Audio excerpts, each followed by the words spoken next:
म्हणून देवाकडे मागताना प्रथम त्यांनी मानसिक नियमाचा वापर केला अभंगाच्या पैठण.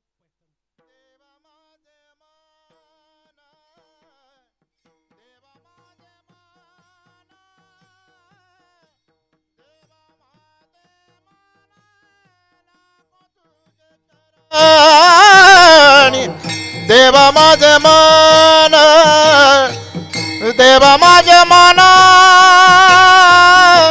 देवा माझे मान, लागो तुझे चरणी. देवा माझे मान, देवा माझे मन, देवा माझे मन, लागो तुझे चरणी. देवा माझे मन, देवा माझे मन, लागो तुझे चरणी. देवा माझे मन, देवा माझे मन, लागो तुझे चरणी. संसार व्यसनी पडून दी. देवा माझे मन, लागो तुझे चरणी. संसार व्यसनी पडून दी. संसार व्यसनी पडून दी. संसार व्यसनी पडून दी. नामस्मरण घडो, नामस्मरण घडो, नामस्मरण घडो, संत समागम. नामस्मरण घडो, नामस्मरण घडो, संत समागम, संत समागम. नामस्मरण घडो, संत समागम. देवा माझे मन, लागो तुझे चरणी. संसार व्यसनी पडून दी. माझे मन, लागो तुझे चरणी. संसार व्यसनी पडून दी. संसार व्यसनी पडून दी. संसार व्यसनी पडून दी. नामस्मरण घडो, नामस्मरण घडो, नामस्मरण घडो, संत समागम. नामस्मरण घडो, नामस्मरण घडो, नामस्मरण संत समागम.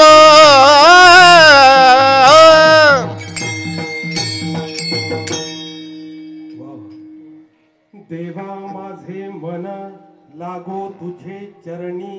की प्रथमच मागणी मागितली की देवा माझं मन देवाच्या चरणी लागावं. मी तुम्हाला जाहीर एक प्रश्न विचारतो की इथं कोण आहे जो स्वतःच मन दाखवू शकेल? मन दाखवू शकतं का? मन दिसतं का? मग मन नाही का? मग दिसत नाही. मग मन आहे ज्या अर्थी संतांनी मागणी मागताना माझं मन तुझ्या चरणाशी लागावं, त्या अर्थी मनाचा काहीतरी की आपलं मन देवाच्या चरणी जातं का? जातं आपलं मन देवाच्या चरणी? तुम्ही जर कधी आळंदीला गेलात आणि आळंदीला माऊलीची समाधी जवळ आली आणि समाधी दरवाज्यात उभं राहिलं तरी काही माणसं एकमेकांना धक्का मारून आत जातात. मग तुमचं मन त्या धक्का मारत असताना सुद्धा कधीतरी मी दर्शन घेईल आणि एकदाचा मोकळा होईल असं दर्शन होतं का? त्या माऊलीला नुसतं समाधी बघली आणि ती बघितल्यानंतर सुद्धा मनामध्ये एकदा त्या माऊलीच्या सानिध्यात किती वेळ राहू, किती वेळ मी त्या मंदिरात राहील आणि किती वेळ त्या जवळ राहील, त्याला म्हणावं दर्शन. दर्शन म्हणजे समाधीला हात लावून बाहेर निघून गेला त्याला दर्शन नाही म्हणत. इथे बसून सुद्धा आपण माऊलीचं दर्शन घेऊ शकतो. त्याला मानसिक भक्ती म्हटलंय. प्रथम देवाची पूजा करणं. देव घासले, चोळले, धुतले म्हणजे देवाची पूजा आहे का? कायिक सेवा आहे. कायिक सेवा आहे ती केलीच पाहिजे. पण काहींना ती जमत नाही तर वाचेने देवाचं नामस्मरण केलं पाहिजे, तेही जमत नाही. मग एका जागी शांत बसून देवाचं नामस्मरण केलं पाहिजे. इथं बसल्या बसल्या पंढरपूरची मूर्ती त्या पांडुरंगाचं दर्शन झालं पाहिजे. इथं बसल्या बसल्या माझ्या माऊलीचं, माझ्या ज्ञानेश्वर माऊलीचं दर्शन झालं पाहिजे. इथं बसल्या बसल्या देवचं गाथा मंदिर माझ्या डोळ्यात समोरून फिरलं पाहिजे. त्याला म्हणतात मानसिक भक्ती, मनाने केलेली भक्ती. परंतु ते मन त्या देवाच्या चरणी लागण्यासाठी अतोनात प्रयत्न करावे लागतात. ते लागत नाही. मग आम्हाला प्रश्न पडतो, महाराज जगद्गुरु तुकोबारायांना जे प्राप्त झालं, नाथ महाराजांना जे प्राप्त झालं, अनेक संतांना जे प्राप्त झालं, आम्हीही भजन करतो, आम्हीही वाणी करतो, आम्ही सुद्धा काकडा करतो, आम्ही जे नाही ते सगळं करतो, पण आम्हाला ते प्राप्त होत नाही. कारण आमची भक्ती कुठेतरी चुकते, आमचं वर्म कुठेतरी चुकतं. एखाद्या डॉक्टरने 3 डोस दिले तर ते सकाळी दुपारी संध्याकाळी, परंतु एक टाइम खाल्यानंतर दुपारी आणि संध्याकाळी खाण्याचा आम्ही विसरतो आणि दुसऱ्या दिवशी सकाळी खातो आणि मग तिसऱ्या दिवशी डॉक्टरला जाऊन सांगतो काही फरकच पडत नाही. कारण आमचं वर्म चुकतं, वर्म चुकतं. वर्म जर चुकलं तर ती भक्ती आपल्याला प्राप्त होत नाही. आणि जी भक्ती देवाला आवडते ती भक्ती वेगळी. महाराज, ती कोणती भक्ती देवाला आवडते? हेची थोर भक्ती आवडते देवा, हेची थोर भक्ती आवडते देवा.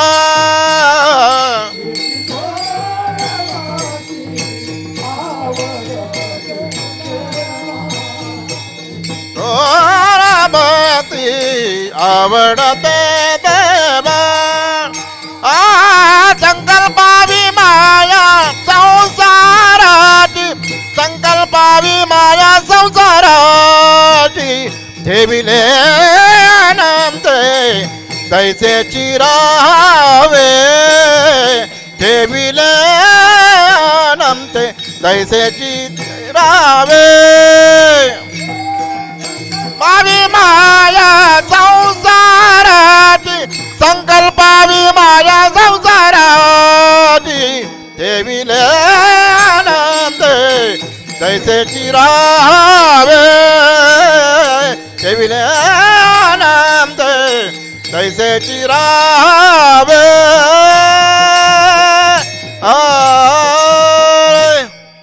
गोड प्रमाण घेतलं महाराजांनी. हेची थोर भक्ती, जगद्गुरु तुकोबराय हेची शब्दाचा वापर करतात की हीच भक्ती देवाला आवडते. कोणती? उत्तर पुढचे आहे. हेची थोर भक्ती आवडते देवा संकल्पावी माया संसाराची, की संसारामध्ये जी संसारावरची जी माया आहे ती माया आपण देवाच्या चरणी जर ठेवली, देवाच्या चरणी मांडली तर आपल्याला काय होईल? खऱ्या अर्थाने भक्ती साधली जाईल. परंतु आपला सगळ्यांचा प्रॉब्लेम काय, की संसार आणि संसारावरची माया सुटतच नाही. कारण मन कसं आहे? चंचल आहे महाराज. शास्त्रामध्ये सुद्धा मन चंचलच सांगितलंय. नवी नवी तर 10 गोष्टी चंचल सांगितल्या. मन, भ्रमर, पाऊस, स्त्री, मदन, वारा, गर्व, लक्ष्मी, माकड आणि मासे, हे 10 गोष्टी ज्या आहेत त्या चंचल आहेत. एका जागी राहत नाही. लक्ष्मी राहते का कोणाकडे? जर राहत असेल तर मला द्या. राहते का? नाही राहत. बरं, असं पाहिलंय का माकडाने या ठिकाणी येऊन समाधी घेतली, शांततेने कीर्तन ऐकते माकड? मासे एका जागी थांबतात का? ह्या सगळ्या शास्त्रातल्या चंचल गोष्टी आहेत.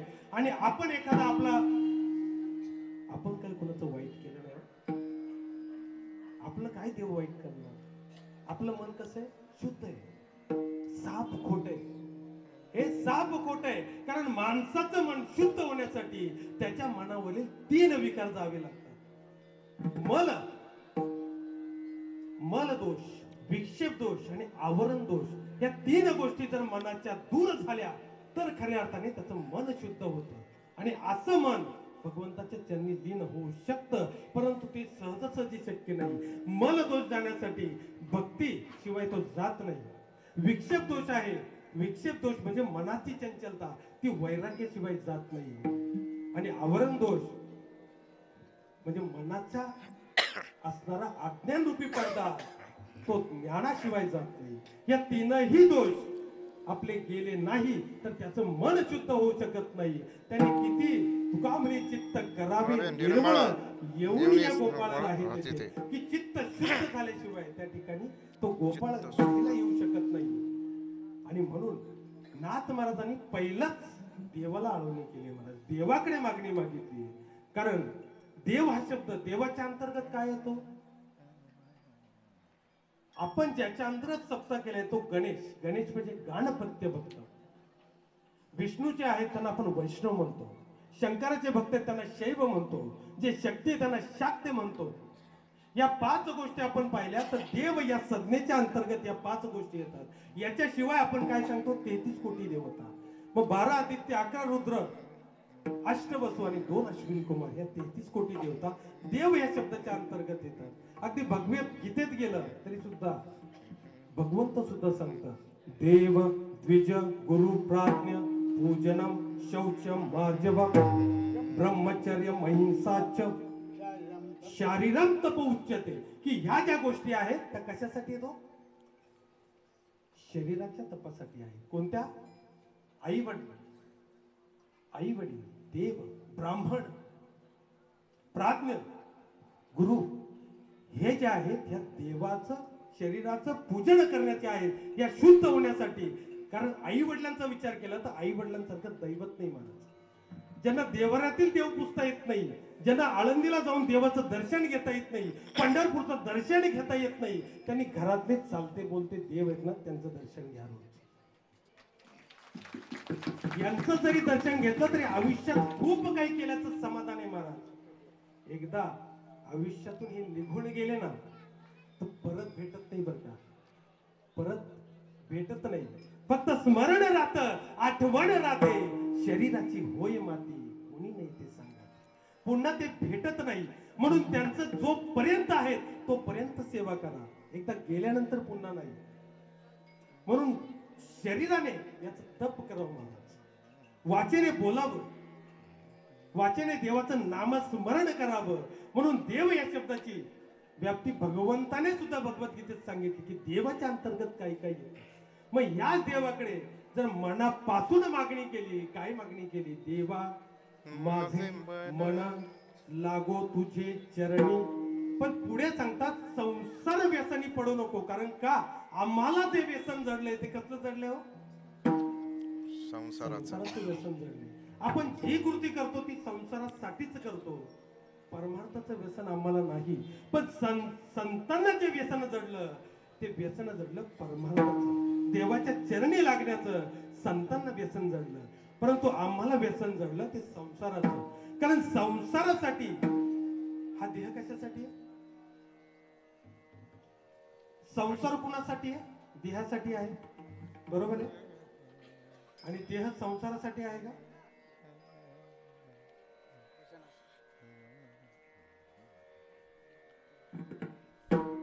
संसार देहासाठी आहे, देह संसारासाठी आहे का? नाही.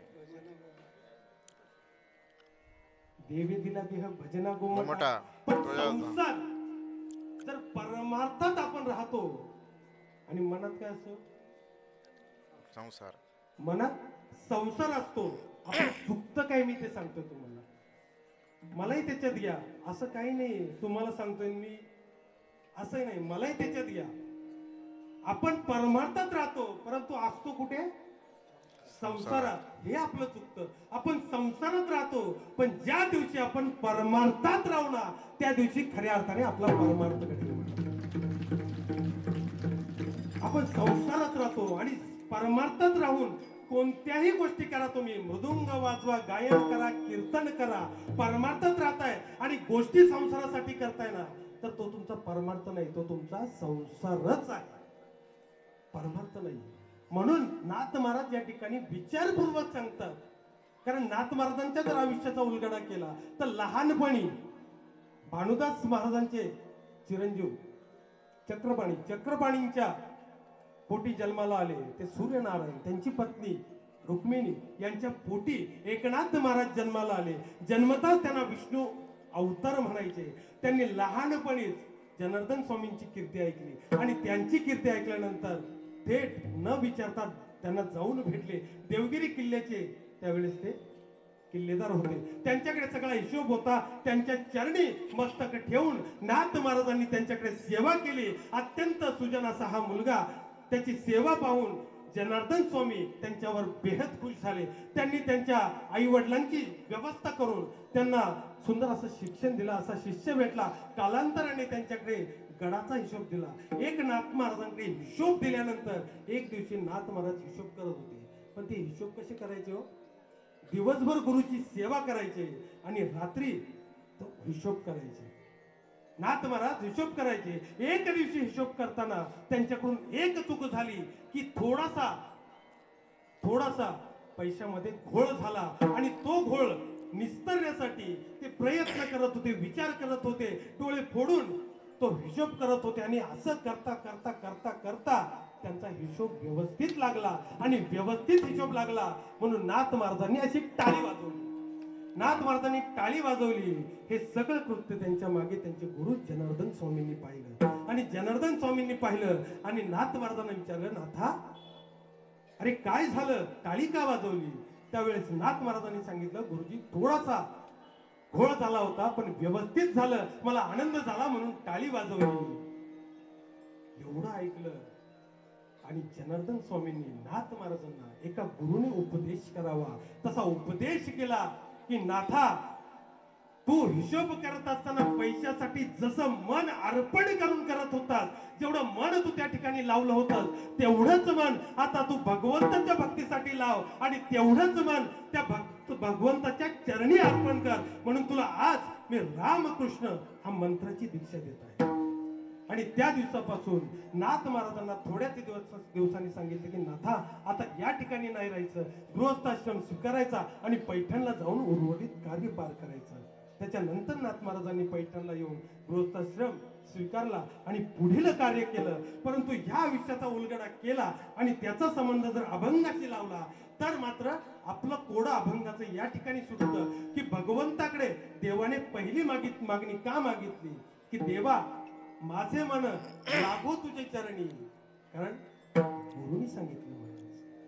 आणि गुरुकृपा झाल्याशिवाय प्राप्त नाही होत महाराज. गुरुकृपा झाल्याशिवाय प्राप्त होत नाही. मग गुरुकृपा जीवनामध्ये व्हावीच लागते. संत कृपा व्हावी लागते, अंतकरण कृपा व्हावी लागते, शास्त्राची कृपा व्हावी लागते. तर त्या व्यक्तीचं जीवनामध्ये कल्याण झाल्याशिवाय राहत नाही. विठाला विठ्ठल विठ्ठल विठ्ठल विठ्ठल विठ्ठल विठ्ठल विठ्ठल विठ्ठल विठ्ठल विठ्ठल विठ्ठल विठ्ठल. म्हणून विचार जर केला तर नाथ महाराजांनी मागणी किती सुंदर मागितली की देवा, माझे मन जे आहे, कारण मन अर्पण करणं सहजासहजी शक्य नाही की देवाच्या चरणी. मग मन अर्पण करण्यासाठी आधी देह शुद्ध झाला पाहिजे, मन शुद्ध झालं पाहिजे. आणि एकदा मन शुद्ध झालं की संसार व्यसनापासून आपण दूर होतो. आणि एकदा दूर झालं तर मग नाथ महाराज म्हणतात की मला देवा काय दे. अभंगाचं दुसरं नामस्मरण घडो संत समागम. नामस्मरण घडो संत समागम.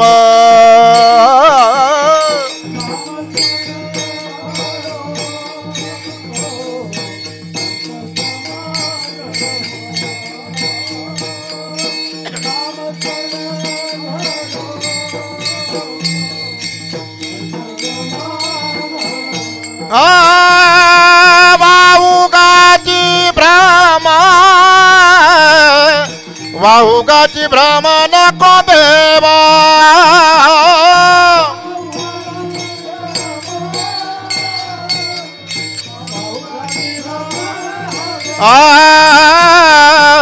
नामस्मरण घडो संत समागम. नामस्मरण घडो संत समागम. स्मरण घडो संत समागम. नामस्मरण घडो, नामस्मरण घडो संत समागम. संत समागम, संत समागम.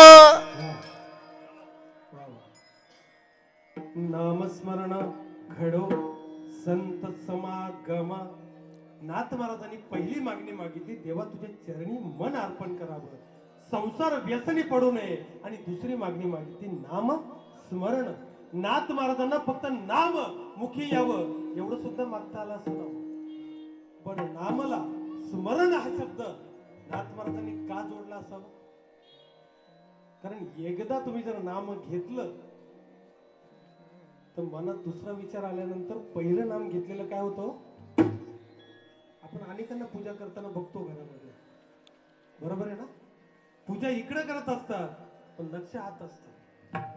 कारण नामस्मरण जे आहे ते नाम एकदा घेऊन घेऊन नाम घेत असताना रामकृष्ण हरी रामकृष्ण हरी रामकृष्ण हरी किती चिठ्ठ्या येतात,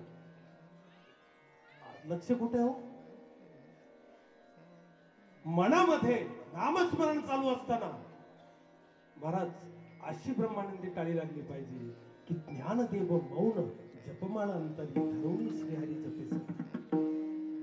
त्या पद्धतीने नाम पाहिजे. कारण स्मरण का, ज्या वेळेस माणसाचा मृत्यू होतो ना, तो मृत्यू होत असताना त्याचं स्मरणामध्ये काय चालू असतं, त्या स्मरणानुसार त्याला पुढचा जन्म प्राप्त होतो.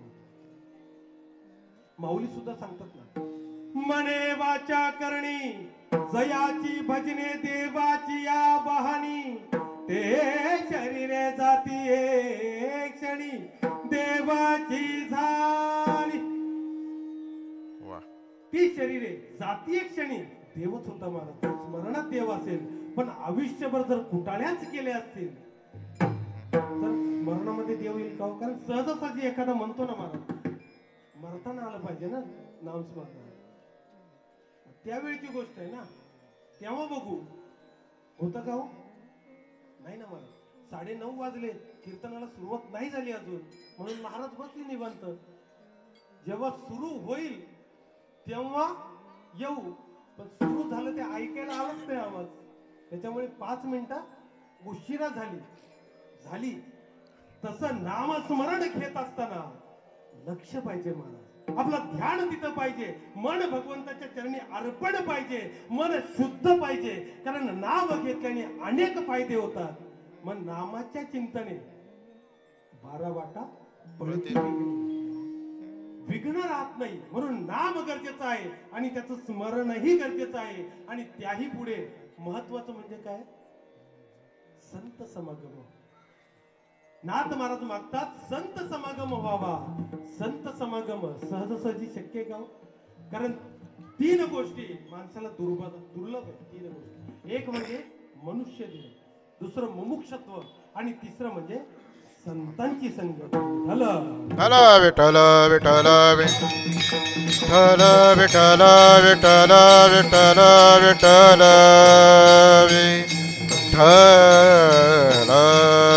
विठ्ठल विठ्ठल विठ्ठल विठ्ठल विठ्ठल. काही लोक बघा महाराज अंध असतात, अंध, त्यांना दिसत नाही, परंतु सूर कानी आला ना सुरात गातात. हार्मोनियम वाजवताना बघितलं तर त्यांची बोट बघावी महाराज. दिसत नाहीत बटणं पण वाजवतात, सुंदर वाजवतात. मग अंध माणूस आहे तरी त्याचं मन जे आहे ना ते त्या ठिकाणी असतं. आपल्याला सगळं दिसतं ना महाराज. कीर्तन चालू आहे, मागून कोण येतोय, पुढून कोण येतोय, कुणाची गाडी आली, कोण आला, कोणी काय केलं, हे सगळं दिसतं. कारण कीर्तनाला आपला दोष नाही. कीर्तनाला कसे सगळी माणसं येतात, गाते, श्रोते, पाहते, चतुर, विनोदी, दुष्टिते, सोहम भावी सर्व ज्ञाते, या सगळ्या प्रकारची लोक येतात. कोण आम्हाला फोन करतो महाराज झाली का हो चाल?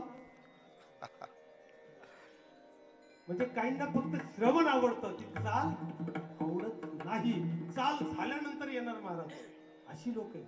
काही कीर्तनाला 15 मिनिटं आधी येऊन बसणारी लोक आहेत का तुमच्याकडे? आहेत. 15 मिनिटं आधी येऊन बसणारी लोक आहेत. आणि काही काल्याची कीर्तनाचं सगळ्यांनाच माहिती आहे. शेवटी समाज भला मोठा वाढत राहतो महाराज. आणि सुरुवातीला प्रकाराचे 3 का म्हणे केले जन, की अशा प्रकाराची लोक आहेत.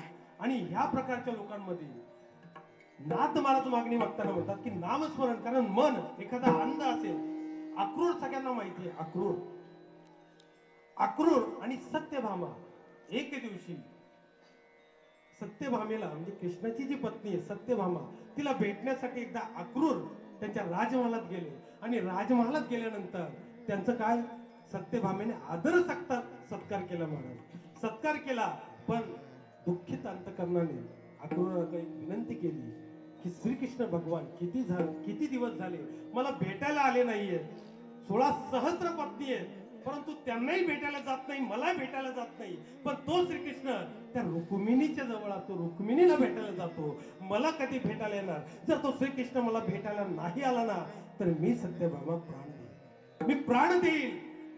त्या श्रीकृष्णाच्या प्रेमाने ती पत्नी सत्यभामा व्याकुळ झाली होती.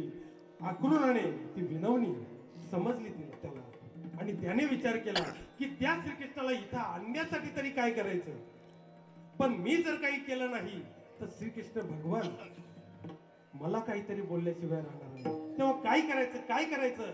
आणि तो सत्यभामेला सहज बोलून गेला, मी काहीतरी करतो आणि श्रीकृष्ण भगवंताला घेऊन या ठिकाणी येतो. आणि तो बाहेर गेला आणि थोड्या वेळाने श्रीकृष्ण भगवानाचं रूप धारण केलं आणि श्रीकृष्ण भगवानाचं रूप धारण करून तो राजमहालात परत आला आणि सत्यभामेबरोबर प्रेमाने गोष्टी करू लागला, प्रेमाने बोलू लागला. आणि त्यांच्या गप्पा चालूच असताना, संवाद चालू असताना त्या ठिकाणी श्रीकृष्ण भगवान आले.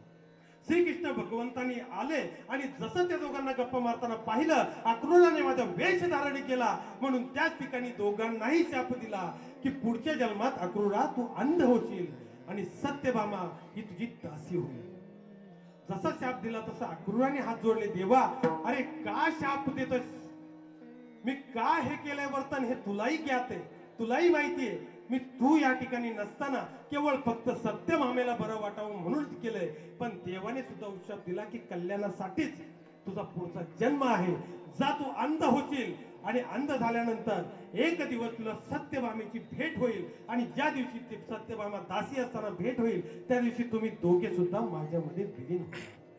हा शाप दिल्यानंतर एक राजा त्या काळात होता, त्या राजाचे त्यांनी 500 गवई होते, 500 गवई पदरी होते. त्या 500 गवयांमध्ये एक जो गवई होता तो तानसेन होता. आणि त्या तानसेन जो गवई होता तो साधा सुद्धा गवई नव्हता, पूर्ण अखंड विश्वामध्ये त्याच्यासारखा गायक नसावा म्हणून त्या राजाने त्या तानसेनची स्तुती केली की तानसेन अरे तुझ्यासारखा कोणता गवई नाहीये. त्यावेळेस त्याने सांगितलं की राजन असं बोलू नका, या देवाने ज्या ज्या व्यक्तींची निर्मिती केली त्या वेळेस एकापेक्षा एक बळी रे अशी निर्मिती केली आहे. जो गायक आहे त्याने स्वतःला कधीच असं समजू नये की मी म्हणजे कोणीच नाही, माझ्याही पेक्षा श्रेष्ठ आहे, त्या श्रेष्ठ पेक्षाही श्रेष्ठ आहे.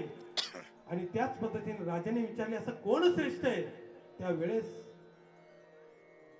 त्या तानसेनी सांगितलं की एक जो गवई आहे त्याचं नाव सूरदास आहे, तो सूरदास अंध आहे आणि मथुरेच्या बाजूला असणाऱ्या एका गावामध्ये राहतो. तो सूरदास आहे, तो त्या भगवंताच्या चरणी भगवंतासाठी तो गायन करतो महाराज. आणि तो सूरदास त्या मथुरेमध्ये गात असताना त्याला बोलवलं गेलं, तो गाताना महाराज फक्त श्रीकृष्ण भगवंतालाच गायचा. ज्या वेळेस तो अंध होता, अंध म्हणून जन्माला आला होता आणि जन्माला आल्यानंतर त्याच्या समोर फक्त श्रीकृष्णाला बघायची, फक्त आणि फक्त त्या श्रीकृष्ण भगवंतालाच बघण्याची फक्त दृष्टी उत्पन्न होत होती, परंतु त्याला दिसत नव्हतं. आणि एक दिवशी त्या मथुरेला श्रीकृष्णाचं दर्शन घेण्यासाठी मनातून व्याकुळ झाला आणि देवाला विनवणी करू लागला की हे देवा अरे तूच आहेस ना तो ज्याला मी गोकुळातून मथुरेला घेऊन जात असताना त्या गोपिकांपासून तुझी ताटातूट केली आणि त्याच्यामुळे तुम्हाला याची शिक्षा देतोस का देवा, अरे तुझ्या दर्शनासाठी व्याकुळ आहे देवा, तू मला दर्शन दे देवा. व्याकुळता प्रचंड त्रागाला गेली आणि मग त्या श्रीकृष्ण भगवंताने त्या 2 मिनिटासाठी का होईना त्या सूरदासाला दृष्टी दिली आणि श्रीकृष्ण भगवंताचं ते रूप पाहिलं. आणि ते रूप पाहिलं, जसं ते श्रीकृष्ण भगवंताचं रूप पाहिलं, ते रूप पाहिल्यानंतर तो शांत झाला आणि देवाला विनंती केली की हे देवा, आतापर्यंत जन्म झाल्यापासून या दृष्टीपटलामध्ये या मनामध्ये अगदी कोरं मन होतं, कोणत्याच प्रकारचा पदार्थ या मनामध्ये नव्हता. आता जे रूप तुझं पाहिलंय ना, ते रूप मी माझ्या आता मनामध्ये साठवलंय. तेव्हा तुला विनंती करतो की आता याच क्षणाला माझी दृष्टी माझी घालव, जेणेकरून याच्या पुढे माझ्या दृष्टीमध्ये दुसरा कोणताच पदार्थ येणार नाही. फक्त भगवंताचं रूपच माझ्या हृदयामध्ये साठवलं जाईल. आणि मग भगवंताने त्याची दृष्टी घालून टाकली आणि तेच रूप त्याच्या मनामध्ये सदैव राहिलं. आणि त्याच रूपाला फक्त विनंती करून तो सुरदास गात राहिला. आणि म्हणून त्याचं गाणं जे आहे ते फक्त भगवंतासाठी होतं. आणि तो सुरदास ज्या वेळेस दरबारामध्ये आला त्यावेळेस तानसेनी विनंती केली की आपण गावं. त्यावेळेस गायल्यानंतर गणपतीने टाळ घ्यावा. श्रीकृष्ण भगवंताने साक्षात त्याच्या गायनावर नृत्य करावं. आणि असं गायन ऐकल्यानंतर त्या काळच्या दरबारातली महाराणी ज्या स्त्रिया होत्या त्या स्त्रियांनी त्या सुरदासाचं गायन ऐकण्यासाठी विनंती केली. आणि ते गायन ऐकण्यासाठी विनंती केल्यानंतर त्या काळामध्ये स्त्रियांना पडदे असायचे. पडदे, कोणी स्त्री मोकळ्या वातावरणात फिरू शकत नव्हती. परंतु तो गायक अंध असल्या कारणाने, सुरदास अंध असल्या कारणाने त्या स्त्रियांनी पडदे मोकळे ठेवले होते आणि ते त्याचं गायन ऐकत होत्या. ते गायन ऐकता ऐकता त्याच दासींमधली जी सत्यभामाजीला शाप दिला होता ती दासी ते गायन ऐकून त्या ठिकाणी उठली आणि उठता क्षणा ती नाचू लागली. ती जशी समोर आली तशी श्रीकृष्णाने दिलेल्या शापाप्रमाणे त्याला दृष्टी उत्पन्न झाली. आणि ती सत्यभामा नाचता नाचता एका तलावामध्ये पडणार तेवढ्यात यांनी इकडून आवाज दिला, अगं तिथं तलाव आहे. आणि त्या ठिकाणी सगळ्या स्त्रियांना कळलं की याला दिसतंय. आणि याला दिसतंय एवढंच कळलं. आणि त्याच क्षणी ती सत्यभामा आल्यामुळे ते दोघेही भगवंताच्या रूपामध्ये विलीन झाले. याचं कारण एक आहे की जन्म अंध झाला, त्याचं मन देवाच्या चरणी अर्पण झालं, नामस्मरण घडलं, संत समागम घडला आणि देवाचं एकमेव रूप त्याच्या मनामध्ये होतं. म्हणून वा उगाची भ्रम नको देवा, दुसरं काहीच देऊ नको, फक्त तू या मनामध्ये राहा एवढंच दे, बाकी काहीच नको देऊ. पण याच्याही पुढे नाथ महाराज सांगतात की हे करण्यासाठी सगळ्यात महत्वाचं बेसिक होणं गरजेचं आहे. सगळ्यात महत्वाचं काय? अभंगाचं तिसरं पायी तीर्थ यात्रा मुखे राम नाम. पायी तीर्थ यात्रा मुखे राम नाम.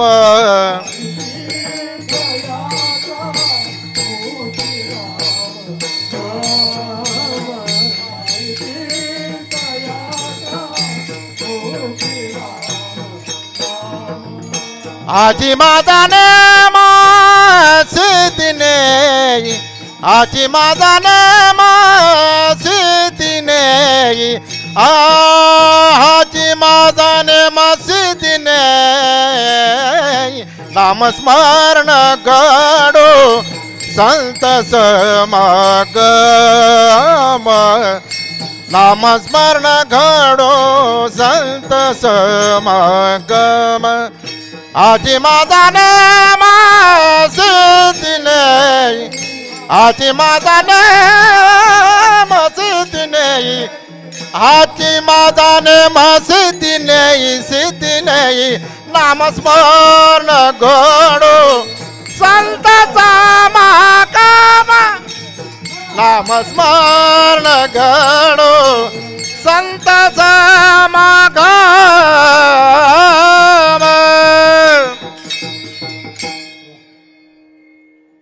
पायी तीर्थ यात्रा मुखी राम नाम. पायाने महाराज तीर्थयात्रा करावी, पायाने तीर्थयात्रा करावी नाथ महाराज मागतात देवाकडं. याचा अर्थ काय हो? हा जो देह दिलाय या देहाचा उपयोग पायी तीर्थयात्रा व्हावी आणि मुखामध्ये राम नाम यावं. मुखामध्ये नाम कसं येतो? सहज म्हणलं पुंडलिक विठ्ठल देव तुकाराम. आलं का ना? नाम येण्यासाठी महाराज छत्रपती शिवाजी महाराज की जय. सहज नाम मुखामध्ये येतं. मग ते मी तुमच्या मुखातून आणलं का आधी होतं?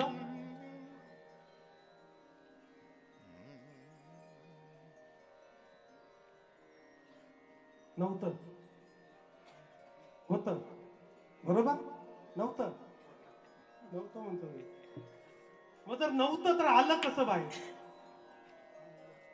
मुळात ते होतं मुळात ते आहे कारण काही गोष्ट करायची ठरली महाराज लय वाटतो माझ्या मुलांनी पप्पा शिकावा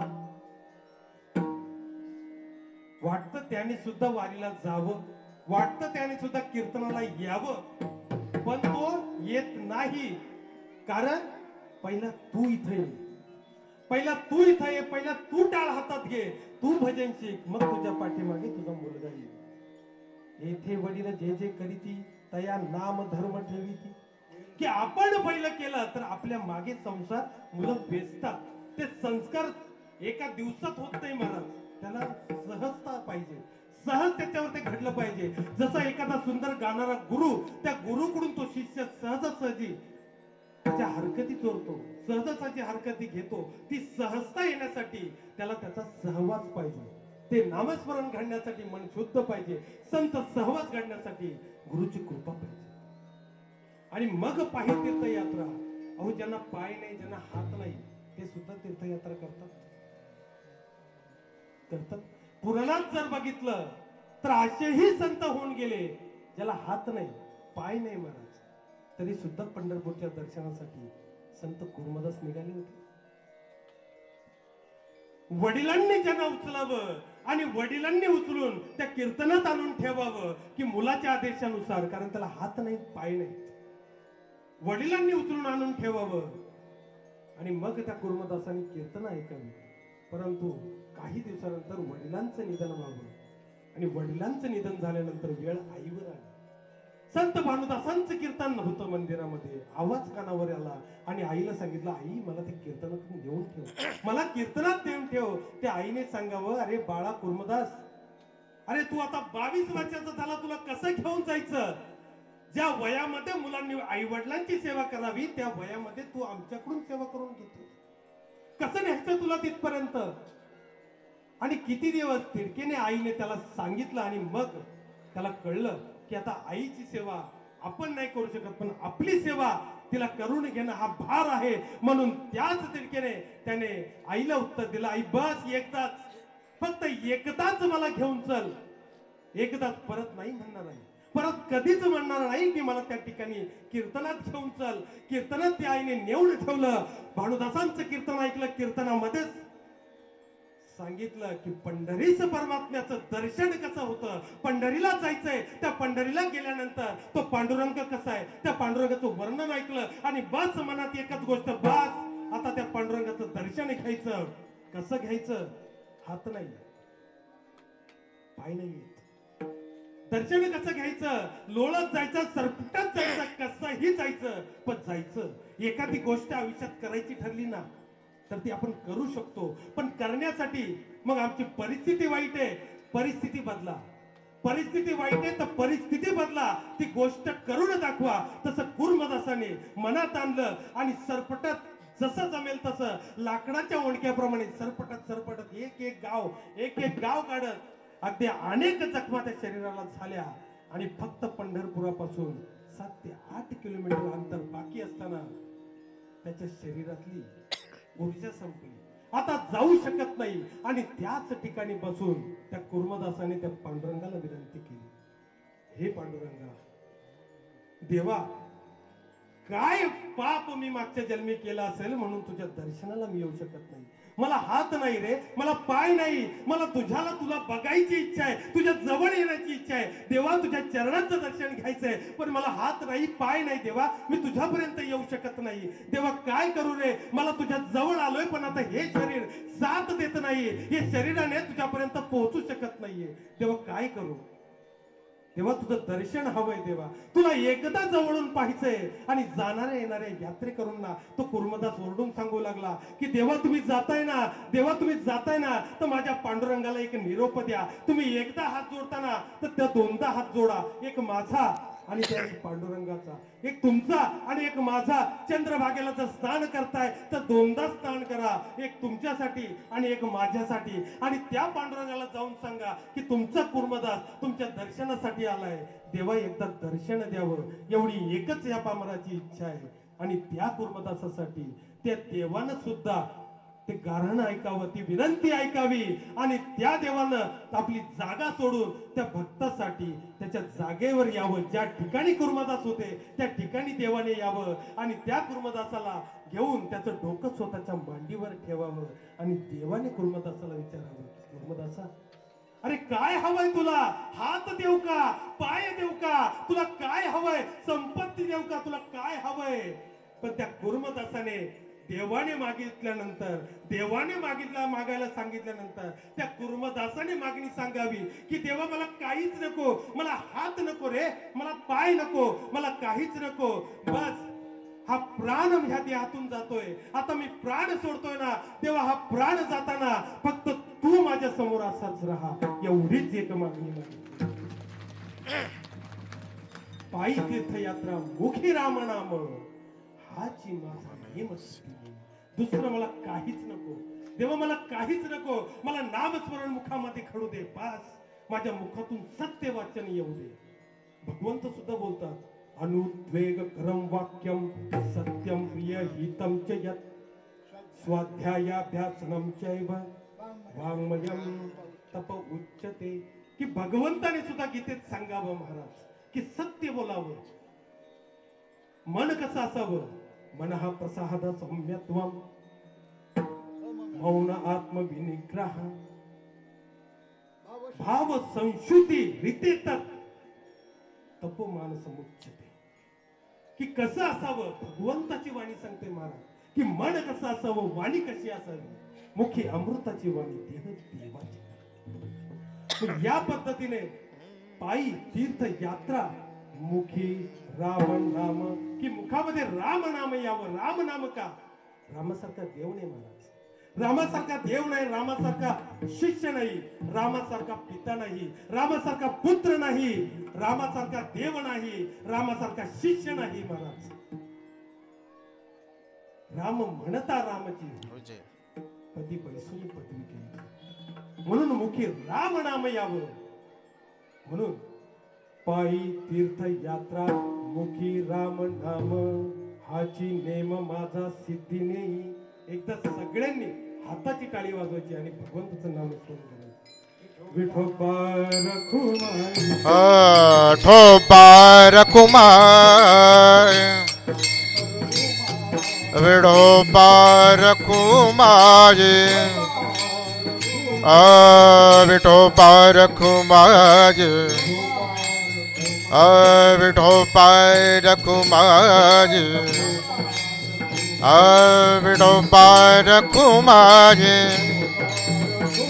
विठोबार कुमार विठोबार कुमार विठोबार कुमार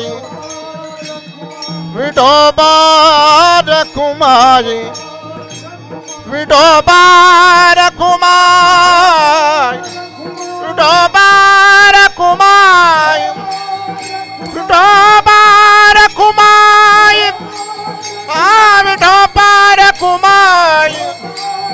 विठोबार कुमार विठोबार कुमार विठोबार कुमार विठोबार कुमार ठोबार कुमार ठोबार कुमार ठोबार कुमार ठोबार कुमार ठोबार कुमार ठोबार कुमार ठोबार कुमार ठोबार कुमार ठोबार कुमार ठोबार कुमार ठोबार कुमार ठोबार कुमार ठोबार कुमार जय ठोबार Kumar ठोबार Kumar ठोबार Kumar Arya ठोबार Kumar ठोबार Kumar ठोबार Kumar ठोबार Kumar ठोबार Kumar ठोबार Kumar Obarakumai, Obarakumai, Obarakumai, Obarakumai, Obarakumai, Obarakumai.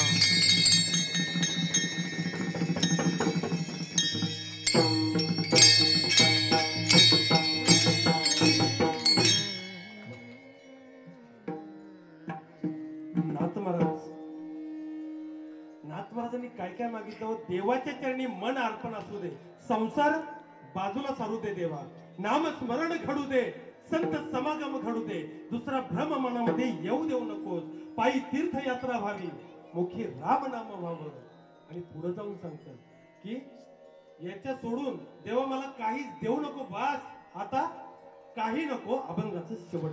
आणिक मागणे नाही नाही देवा, आणिक मागणे नाही नाही देवा.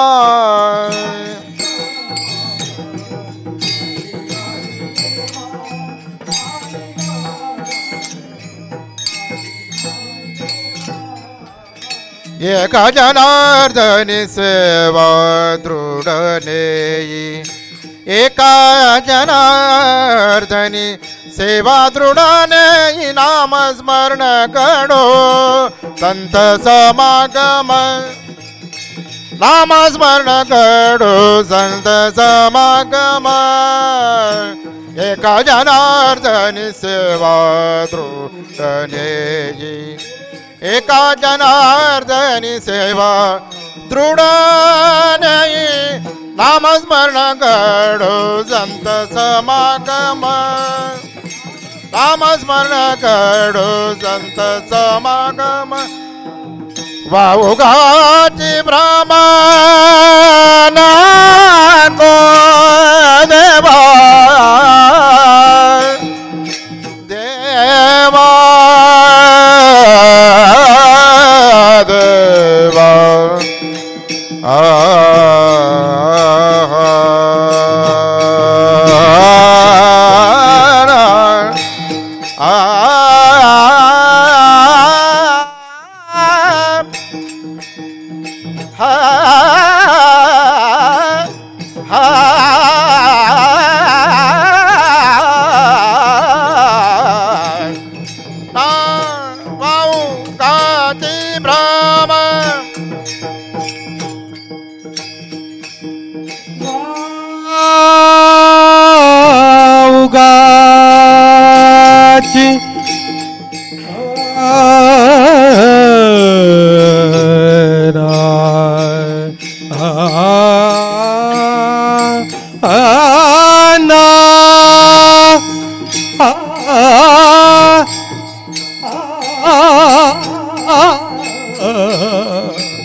बाबूगाची ब्राह्मण को देवा,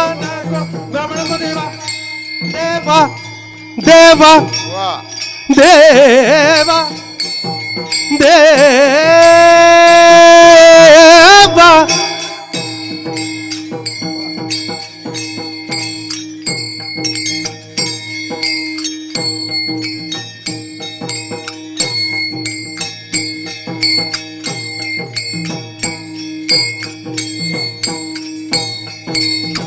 क्या बात है, वाह. बोला.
वाऊगाची भ्रम नको देवा वाऊगाची भ्रम नको देवा नामस्मरण घडो संत समागम नामस्मरण घडो संत समागम संत समागम संत समागम.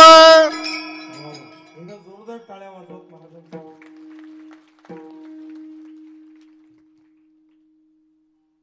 मागणी एकनाथ महाराजांनी मागितली, देवाकडे मागितली. मागणी तुकोबरांनी मागितली, देवाकडे मागितली. मागणी आमच्या संतांनी मागितली. जर जीवनामध्ये पाहिलं तर मागणी आमच्या जिजाऊ आऊसाहेबांनी सुद्धा मागितली होती. मागणी देवाकडे मागितली गेली कारण एकच होतं आणि ते कारण होतं दोन मराठ्यांमध्ये झालेला वाद.